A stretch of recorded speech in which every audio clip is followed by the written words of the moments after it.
अस्सलाम वालेकुम dear students. Chapter number 3 है जो हमने आज स्टार्ट करना है हमारी इस वीडियो से। चैप्टर नंबर 3 का लॉ ऑफ डिमांड हम पढ़ने चाह रहे हैं। ठीक है, डिमांड एंड सप्लाई चैप्टर का नाम है। चैप्टर नंबर 3 है ये माइक्रो इकोनॉमिक्स में। तो मैं यहाँ से इसको पढ़ना शुरू करता हूँ। लॉ ऑफ डिमांड को। लॉ ऑफ डिमांड क्या है? लॉ ऑफ डिमांड है, इट इज़ कॉमनली ऑब्जर्व्ड, ये आमतौर पर मुशाहिदा किया गया है या देखा गया है या ऐसा फील किया गया है या ऐसा ही होता आया है डैट के the people purchase, the people लोग परचेज करते हैं मोर क्वांटिटी, ज़्यादा क्वांटिटी ऑफ अ कमोडिटी, उस चीज़ की, व्हेन इट्स प्राइस डिक्रीज, जब उसकी कीमत कम होती है। वो कहता है कि ये हमेशा ऐसे ही होता आया है कि जब किसी चीज़ की कीमत कम होती है ना तो लोग उसको ज़्यादा परचेज करते हैं।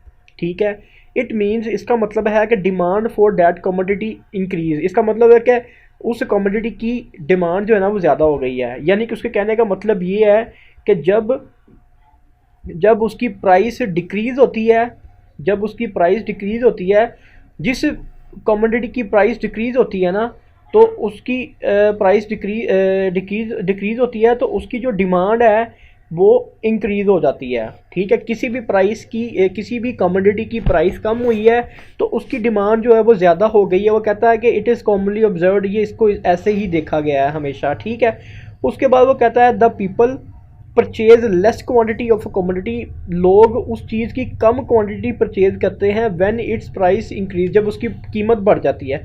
जब किसी चीज़ की कीमत बढ़ जाती है तो उसकी सेल कम हो जाती है। जब किसी चीज़ की किसी चीज़ की कीमत कम होती है, ठीक है, किसी चीज़ की कीमत कम होती है तो उसकी जो डिमांड है वो बढ़ जाती है। किसी चीज़ की कीमत जब ज़्यादा हो जाती है तो उसकी डिमांड कम हो जाती है। ठीक है, ये बात उसने की है। इट मीन्स डिमांड, अच्छा यहाँ से, the people purchase less quantity, come quantity purchase करते हैं of commodity when it's price increase, जब उसकी प्राइस बढ़ जाती है। It means demand for that commodity decrease, यानी कि उसकी डिमांड कम हो जाती है।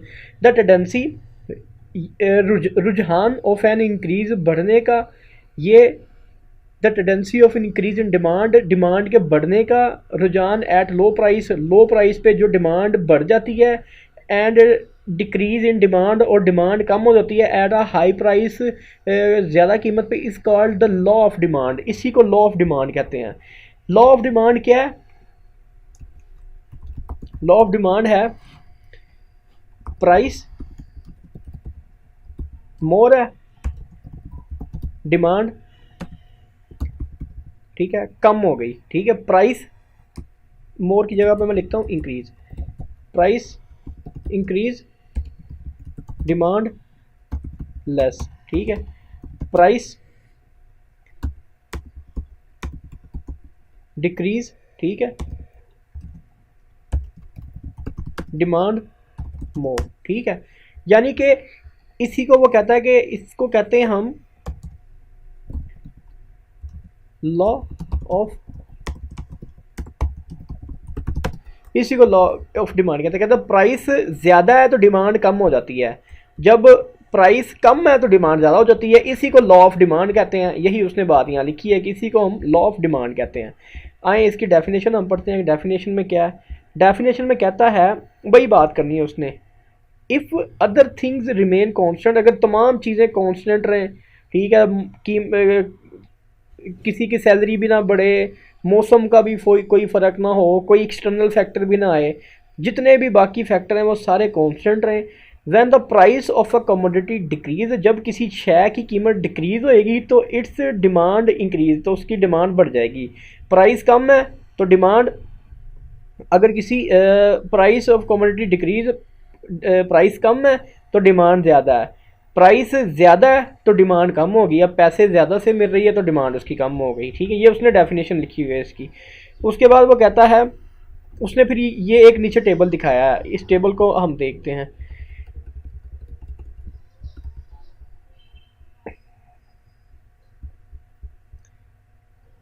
इसको देखिएगा, प्राइस 8 है तो डिमांड 4 किलो है। ठीक है, जब 8 रुपये का था, जब 8 रुपये पर केजी था तो उसने 4 केजी राइस ले लिए।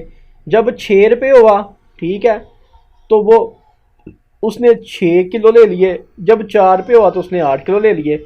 यानी कि यहाँ प्राइस ज़्यादा थी तो ये 4 किलो चावल लिए। प्राइस 8 रुपये से कम हो गए 6 पे आ गई। जब ये 6 पे आई, प्राइस कम हो गई तो डिमांड उसने थोड़ी ज़्यादा ले ली, डिमांड यहाँ पे बढ़ गई है, ठीक है।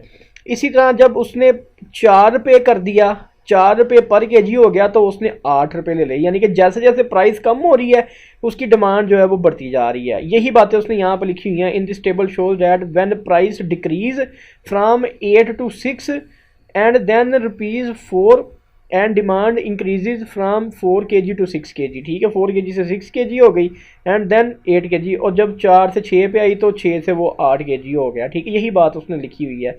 इसमें भी उसने यही कहा है, the term other things means all the factor which cause a change in demand beside price, ठीक है। जो प्राइस के अलावा किसी तरह की कोई चेंजेस ला सकते हैं ना, उनको उसने कॉन्स्टेंट कर दिया।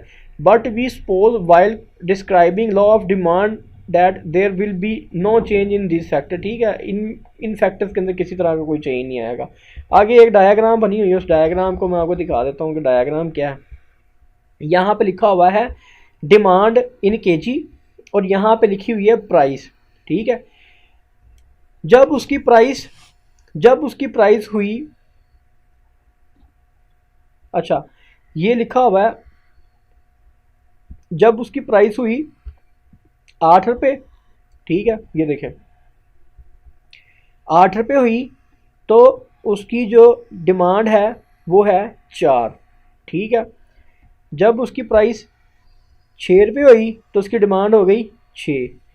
जब उसकी प्राइस 4 रुपये हुई, ठीक है, तो ये हो गया 8, ठीक है। अभी आप इसको चाहे टेबल में देख लें, मैं आपको टेबल में भी दिखा देता हूँ। इसको 50 करता हूँ, ये देखें 50 से थोड़ा ज़्यादा कर देता हूँ, 60, ठीक है। ये देखें जब उसकी प्राइस 8 रुपये है, 8 रुपये, जब उसकी प्राइस 8 रुपये है तो उसने 4 kg चावल लिए हैं, तो उसने ये 4 kg चावल लिए हैं। जब उसकी प्राइस 6 रुपये हुई, 6 रुपये, तो फिर उसने 6 किलो चावल लिए हैं। 6 रुपये हुई, 6 किलो चावल लिए, ठीक है। जब उसकी प्राइस, ये देखें 4 रुपये उसने कर दी, कम कर दी, ठीक है, 8 से 6, 6 से 4 कर दी, तो तब उसकी जो डिमांड थी वो 8 हो गई है। ये डिमांड 8 हो गई, ठीक है। ये टेबल है और ये उसको डायग्राम के अंदर उसने शो करवा दिया हुआ है। यहाँ पे एक्स एक्सिस पे उसने डिमांड को रखा हुआ है और वाई एक्सिस पे उसने प्राइस को रखा हुआ है, ठीक है। आगे बढ़ते हैं। अब इसके अंदर उसने वही बात लिखी हुई है सारी 100, जो ये लाइनें हैं ना, ये वाली, इसमें जो मैंने बातें यहाँ पे आपको की हैं उसने ये लिखी है। In this diagram demand in kg along O X के ऊपर डिमांड है, ठीक है, and price is in rupees along O Y, ठीक है। ये ओ वाई के ऊपर प्राइस है, ठीक है। According to the table by joining the points price and D D, ठीक है। उसने वही बातें की हुई हैं, ठीक है, कि इसको इसके साथ मिला दिया है, इसको इसके साथ मिला देना है, ठीक है, और इसको आपने यहाँ पे करके इसके साथ मिला देना है, ठीक है। यही बात उसने यहाँ पे लिखी हुई है। उसके बाद है assumptions of the law of demand. Assumptions को हम बारी बारी पढ़ना शुरू करते हैं अब।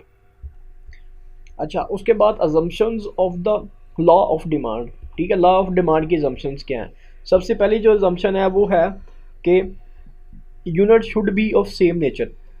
Unit should be of same nature का मतलब ये है, to prove the demand law of demand true, it is necessary that all the units of commodity should be of the same nature keeping in view their feature, ठीक है। यानी कि जो भी यूनिट खरीदे जा रहे हैं, जो भी इकाइयाँ खरीदी जा रही हैं ना, उनकी नेचर एक जैसी होनी चाहिए। ये नहीं है कि पहले आपने जो है ना वो नॉर्मल चीज़ें परचेज़ की हैं, बाद में आप जो है ना वो यानी कि अच्छी क्वालिटी की चीज़ें परचेज़ कर रहे हैं, तो उन दोनों का आपस में कोई मैच नहीं है, ठीक है। वो यहाँ पे ये कहता है if the units which are purchase later are of superior type, ठीक है। आपने कुछ चीज़ें बाद में खरीदी हैं जिनकी क्वालिटी बहुत बेहतर है। अगर उनकी क्वालिटी बेहतर है तो उनकी डिमांड जो है ना वो डिक्रीज़ नहीं होएगी, ठीक है, क्योंकि उनकी क्वालिटी बेहतर है। क्वालिटी बेहतर होने की वजह से लोग उसकी जो डिमांड है उसको डिक्रीज़ नहीं करेंगे, ठीक है, उसकी हाई प्राइस होने की वजह से, ठीक है। या if they are of inferior type, अगर वो इन्फीरियर टाइप की है, their demand will not increase, उनकी डिमांड नहीं इंक्रीज़ होएगी चाहे उनकी प्राइस लो है, क्योंकि लोग जो है ना वो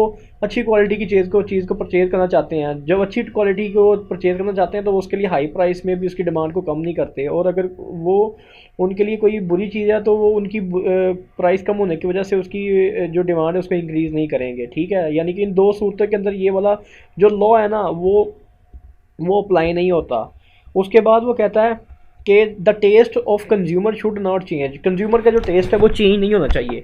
अब देखें, कुछ चीज़ें ऐसी होती हैं जो फैशन में होती हैं, ठीक है, कुछ चीज़ें ऐसी हैं कमोडिटीज़ इन फैशन, कुछ चीज़ें ऐसी हैं जो फैशन में हैं, क्योंकि वो फैशन में, इसलिए लोग उसके लिए हाई प्राइस जो है ना वो पे करते हैं, ठीक है। उनकी हाई प्राइस भी हो जाए ना तो लोगों ने फिर भी परचेज करनी है। हाई प्राइस होने की वजह से उनकी डिमांड कम नहीं होती, क्योंकि लॉ ऑफ डिमांड तो ये है ना कि जब चीज़ों की प्राइस ज़्यादा हो जाती है तो डिमांड कम हो जाती है। लेकिन कुछ चीज़ें ऐसी हैं जो लोग फैशन के लिए पहनते हैं, ठीक है, यानी कि दिखावे के लिए पहनते हैं, फैशन के लिए पहनते हैं, तो वो फैशन वाली जो चीज़ें होती हैं ना उनकी कीमतें चाहे जितनी मर्ज़ी ज़्यादा हो जाए उनकी डिमांड फिर भी कम नहीं होती। ये वाली बात उसने इसके अंदर की है, ठीक है। उसके बाद वो क्या कहता है, नेक्स्ट पॉइंट है the income of consumer does not change, ठीक है। अच्छा, वो कहता है to prove law of demand, law of demand को सही साबित करने के लिए इट इज़ अज्यूम्ड, ये अज्यूम किया जाता है that the income of the consumer should not change, ठीक है, कि जो कंज्यूमर है उसकी इनकम चेंज नहीं हो सकती। फॉर एग्जांपल, मिसाल के तौर पे, if the income of consumer increase, अगर अगर जो कंज्यूमर है उसकी इनकम बढ़ जाती है, ठीक है, अगर उसकी इनकम बढ़ जाती है, they increase the demand at the first price, ठीक है। वो कहता है कि अगर कंज्यूमर की इनकम बढ़ जाती है, ठीक है, तो वो क्या करेगा, वो अपनी डिमांड को बढ़ा देगा, ठीक है। They increase the demand at the first price, if the income decrease, अगर उसकी इनकम कम होती है, दे डिक्रीज द डिमांड, तो वो डिमांड को कम कर देगा। In both situation the demand, जो डिमांड लो है वो अप्लाई नहीं होता, ठीक है। यानी कि उसके कहने का मतलब ये है कि जो कंज्यूमर है ना उसकी जो इनकम है, ठीक है, वो कांस्टेंट रहेगी। अगर आपने ये वाले इस लॉ को आपने सही साबित करना है, ठीक है, इसको सही साबित करना है तो उसकी इनकम बढ़नी नहीं चाहिए, क्योंकि उसकी इनकम जब बढ़ती है ना तो इनकम बढ़ने से वो अपनी डिमांड को ज़्यादा कर देता है, ठीक है, डिमांड को यानी कि वो इंक्रीज़ कर देगा, जिस वजह से इसके ऊपर फिर ये वाला लॉ जो है ना वो एप्लीकेबल नहीं होएगा। अच्छा, नेक्स्ट पॉइंट जो है वो है कि prices of substitute should remain constant, जो सब्स्टिट्यूट्स हैं उनकी प्राइसेस जो है ना वो कांस्टेंट रहनी चाहिए। सब्स्टिट्यूट्स का क्या मतलब है, सब्स्टिट्यूट्स का मतलब होता है कि जैसे चाय और कॉफ़ी है, ठीक है, अगर चाय की कीमत बढ़ गई है तो लोग कॉफ़ी इस्तेमाल करना शुरू कर देंगे, कॉफ़ी की कीमत बढ़ी है तो वो चाय को इस्तेमाल करना शुरू हो जाएंगे। तो वो कहता है कि law of demand proves true, law of demand तब सही साबित होगा if the prices of substitutes of certain commodity do not change, अगर उनके सब्स्टिट्यूट की जो प्राइसेस है ना वो चेंज ना हो, ठीक है। फॉर एग्जाम्पल के तौर पर the decrease in the price of T, अगर टी की प्राइस कम हुई है, will cause in increase in its demand, ठीक है, तो वो इसकी डिमांड में इजाफा कर देगी। In case if the price of the coffee does not change, अगर कॉफ़ी की प्राइस चेंज नहीं होगी, ठीक है। इफ़ अब ये देखें यहाँ पे समझें इसको, the decrease in the price of T, यानी कि टी की कीमत में कमी हुई है जो कि उसकी डिमांड को बढ़ा देगी। अगर यहीं पे कॉफ़ी की कीमत जो है वो उससे भी कम हो जाए तो लोग इस, क्योंकि कीमत उसकी कम हुई है तो वो इसकी डिमांड को और कम कर देंगे या वो उसकी तरफ मूव कर जाएंगे। तो वो कहता है कि in case if the price of the coffee doesn't change, अगर इसकी कॉफ़ी की कीमत चेंज नहीं होगी तो फिर ये सीन होएगा।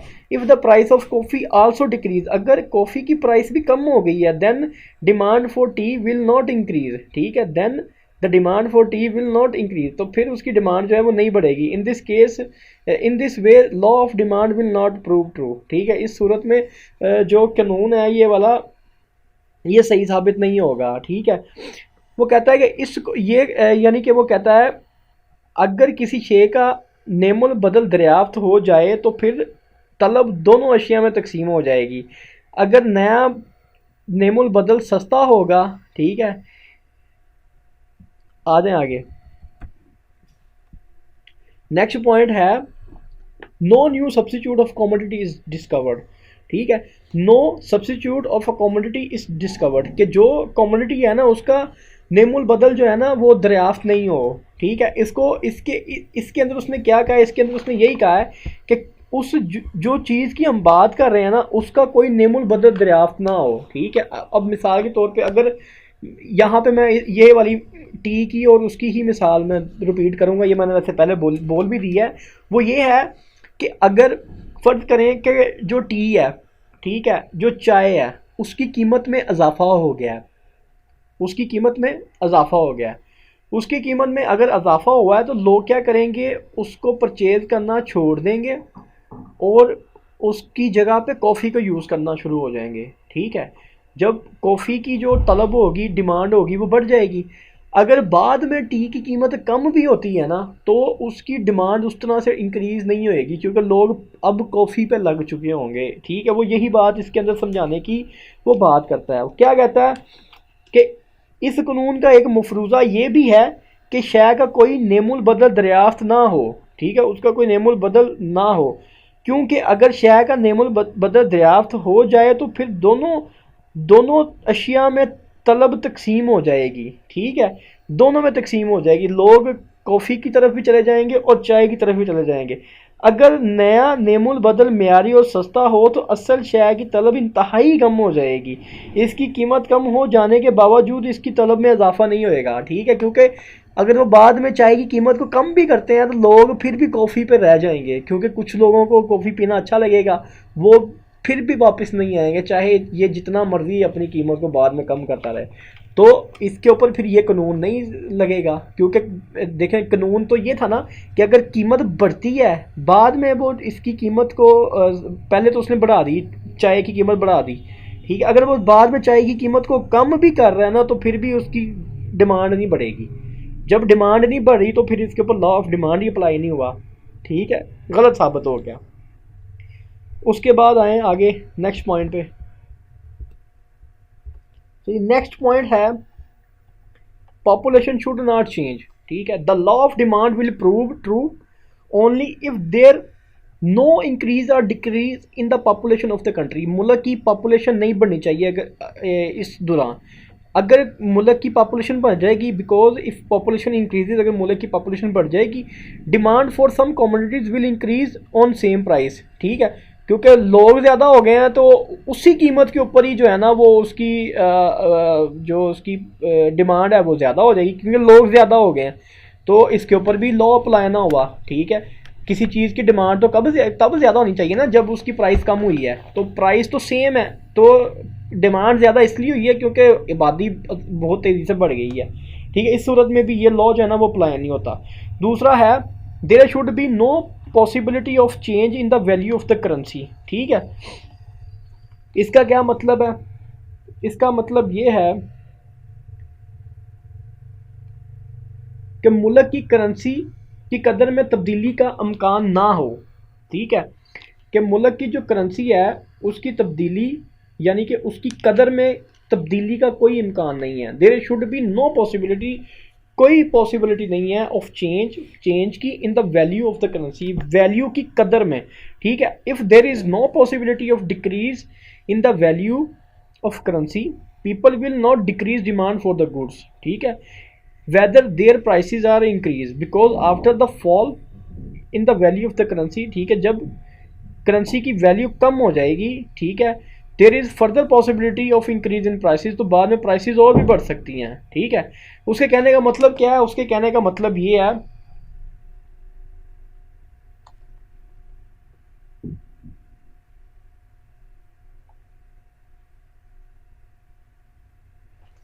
अच्छा, there will be no possibility, there will be no इम्कान ना हो, there will be no possibility of change, there will be no possibility of change in the value of currency.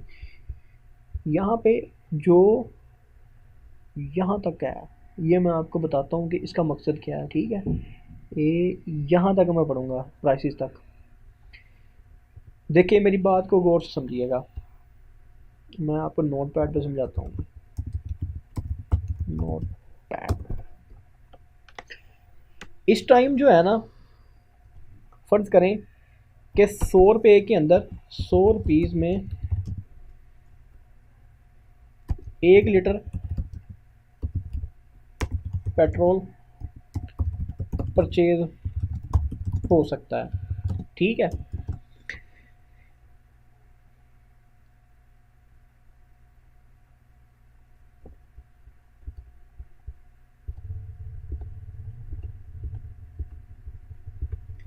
Pakistan की जो इकोनॉमिक्स है, ठीक है, जो इकोनॉमी है, उसमें जो भी चीज़ें परचेज होती हैं ना आउट ऑफ कंट्री, वो डॉलर में होती हैं, ठीक है। करंटली जो पेट्रोल है वो 100 रुपये पर लीटर है, ठीक है। क्योंकि मुल्क की जो करेंसी है ना उसमें कमी होनी है, ठीक है। मुल्क की जो करेंसी है उसमें कमी होनी है। डॉलर फ़र्ज करें 160 का है, वो होना है 180 का। जब वो 180 का होएगा तो फ्यूल जो है वो बढ़ के 110 रुपये पर लीटर हो जाएगा, ठीक है। इस सूरत में लोग क्या करेंगे, चाहे वक्ती तौर पे उनको पेट्रोल 100 की बजाय ब्लैक के अंदर 105 रुपये का मिल रहा है। अब देखें, इसकी प्राइस चाहे जितनी मर्ज़ी ज़्यादा हो जाए, ठीक है, ब्लैक में, उसके बाद चीज़ें इससे भी महंगी हो जानी हैं। ये हो सकता है इसके बाद चीज़ पेट्रोल 150 का लीटर, 150 रुपये का लीटर हो जाए। तो लोग क्या करेंगे, लोग 110 रुपये का पेट्रोल जो है ना वो धड़ाधड़ जो है ना वो उसको ख़रीदना शुरू कर देंगे। यही बात जो है ना वो उसने इसके अंदर समझाई हुई है, ठीक है। वो कहता है if there is a possibility, अगर एक पॉसिबिलिटी है of decrease in the value of currency, value जो मुल्क की करेंसी है उसकी वैल्यू कम हो जानी है, people will not decrease the demand of goods, तो लोग डिमांड को कम नहीं करेंगे बल्कि ज़्यादा से ज़्यादा ख़रीदेंगे। ज़्यादा से ज़्यादा क्यों ख़रीदेंगे, because after the fall in the value of the currency, currency की वैल्यू की फॉल के बाद, यानी कि डॉलर के महंगा हो जाने के बाद, there is further possibility of increase in prices, prices और बढ़ जाएंगी।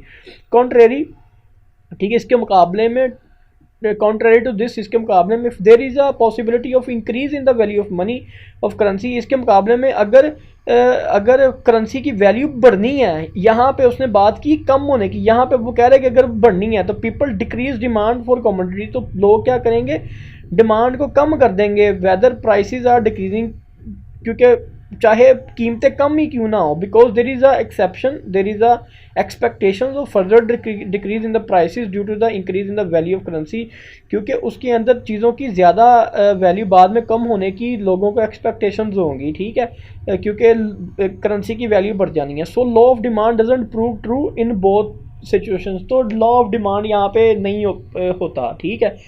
क्योंकि क्योंकि इसलिए कि लॉ ऑफ डिमांड क्या होता है, लॉ ऑफ डिमांड ये होता है कि जब किसी चीज़ की कीमत बढ़ती है तो उसकी डिमांड कम होती है, ठीक है। तो यहाँ पे तो कीमत बढ़ ही नहीं रही अभी, यहाँ पे तो वैल्यू की बात हो रही है, करेंसी की बात हो रही है कि करेंसी के कोई बढ़ने बुढ़ने की या एक्सपेक्टेशन है, ठीक है, या एक्सपेक्टेशन नहीं है। उसने दोनों केसेस हेडिंग में उसने लिखा हुआ है there should be no possibility of change in the value of currency, ठीक है। इसने मुझे वैसे लाइन ने थोड़ा सा कंफ्यूज कर दिया था, लेकिन उसने यहाँ पे इसमें दोनों केसेस डिस्कस किए हुए हैं, ठीक है। अगर कीमत बढ़नी है तो फिर भी, कीमत कम होनी है तो फिर भी, हुई तो नहीं है ना, ठीक है। लॉ ऑफ डिमांड तब अप्लाई होगा जब किसी चीज़ की डिमांड बढ़ रही है क्योंकि उसकी प्राइस कम हुई है, और जब उसकी प्राइस कम हुई है तो डिमांड बढ़ गई है, ठीक है। अब यहाँ पे ऐसा कोई सीन ही नहीं है, यहाँ पे उनको डर है कि कहीं करेंसी की वैल्यू बढ़ जानी है, बढ़ जानी का है, तो उन्होंने क्या किया, उन्होंने डिमांड को कम कर दिया है। वहाँ पे करेंसी की वैल्यू कम होने का खदशा है,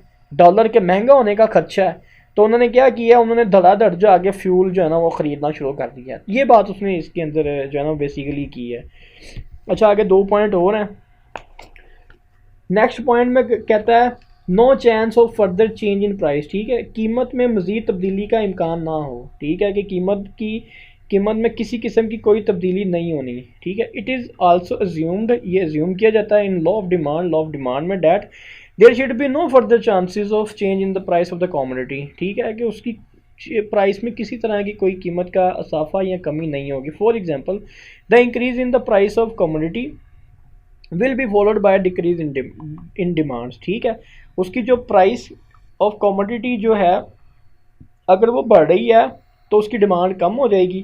ठीक है, ऑन कॉन्ट्रेरी, ठीक है, इसके मुखालिफ if there is a chances of increase in price, अगर कीमत के बढ़ने का अंदेशा हो, the people will not decrease the demand, तो वो लोग जो हैं वो उसकी डिमांड को नहीं करेंगे। ठीक है, अगर उनको पहले से पता चल जाएगा। ठीक है, उसके बाद will not decrease the demand of the community in spite of the first increase to its price. ठीक है, अगर उनको पहले से पता चल जाएगा ना कि इसकी प्राइस जो है वो ज़्यादा होने वाली है, ठीक है, तो वो क्या करेंगे, इसकी डिमांड को कम नहीं करेंगे, उसकी डिमांड को उस टाइम तो वो बढ़ा देंगे अगर उनको पहले से पता चल जाएगा कि इसकी कोई कीमत के अंदर ना कोई खदशा है, कि उनको पहले से अगर पता चल गया। ठीक है वो क्या कहता है, वो कहता है कि लॉ ऑफ डिमांड के दुरुस्त होने के लिए ज़रूरी है कि कीमत में मज़ीद तब्दीली का इम्कान ना हो। मसलन अगर किसी शय की कीमत में इजाफा होता है तो इसकी तलब ज़रूर कम होगी, लेकिन अगर इस शय की कीमत में मज़ीद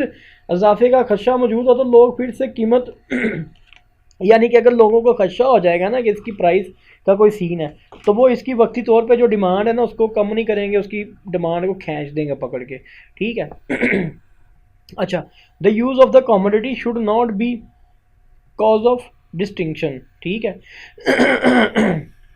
क्या कहता है, वो ये कहता है कि शय का इस्तेमाल बायसे इम्तियाज ना हो। ठीक है, इट इज़ आल्सो एज्यूम्ड, ये भी एज्यूम किया जाता है, that the use of commodity, जो शय है उसका इस्तेमाल, ठीक है, should not be a cause of distinction. ठीक है, डिस्टिंक्शन का मतलब होता है इम्तियाज़। ठीक है, इम्तियाज़ डिस्टिंक्शन का मतलब होता है किसी चीज़ से डिफरेंट करना उसको। ठीक है, यानी कि इसको अलहदा करना। जैसे डिस्टिंक्शन का मतलब बेसिकली ये होता है कि मैं कहूँ कि मैं दूसरे लोगों से डिस्टिंक्शन हूँ, यानी कि इसमें किया जाता है कि मैं बेहतर हूँ बाकी लोगों से। ठीक है, डिस्टिंक्शन का मतलब ये होता है कि बेहतर करना किसी चीज़ को। ठीक है, इंस्टेड ऑफ डिक्रीजिंग, कम होने के बजाय इट्स डिमांड इंक्रीज, उसकी डिमांड बढ़ जाएगी at a high price because people assess themselves superior to others, के दूसरों से उसको बेहतर जानेंगे। ठीक है अगर मैं कहता हूँ, मिसाल के तौर पे मैं कहता हूँ कि ये जो एक चीज़ है ना, इसको पहनने से मेरी पर्सनैलिटी बहुत ज़्यादा जो है ना वो शो होएगी, मैं लाखों में एक लगूंगा, इस तरह का यानी कि माहौल बना दिया जाए कि ये एक चीज़ आई है मार्केट में, जो जिसके पास ये होएगी वो जो है ना वो ब्रांड बन जाएगा। ठीक है, तो इस तरह का लोगों को यानी कि कह देना कि ये चीज़ जो है ना ये बस आपके पास ही है, तो ये एक जैकेट है, ये एक ही पीस है और ये पूरे लाहौर में किसी के पास नहीं है, पूरे पाकिस्तान में किसी के पास, इस तरह से उसको इम्तियाज़ कर देना। तो अगर इस तरह की कोई चीज़ वो जितनी भी महंगी होगी ना वो लोग उसको परचेज़ कर लेंगे, वहाँ पे उसकी कीमत बढ़ रही है और उसकी डिमांड कम नहीं होगी, उसकी डिमांड भी बढ़ जाएगी। ठीक है, तो इस तरह का काम भी जो है ना जब करेंगे ना तो उसके ऊपर लॉ ऑफ डिमांड जो है ना वो अप्लाई नहीं होएगा उसके बाद exceptions are limitations of law of demand. ठीक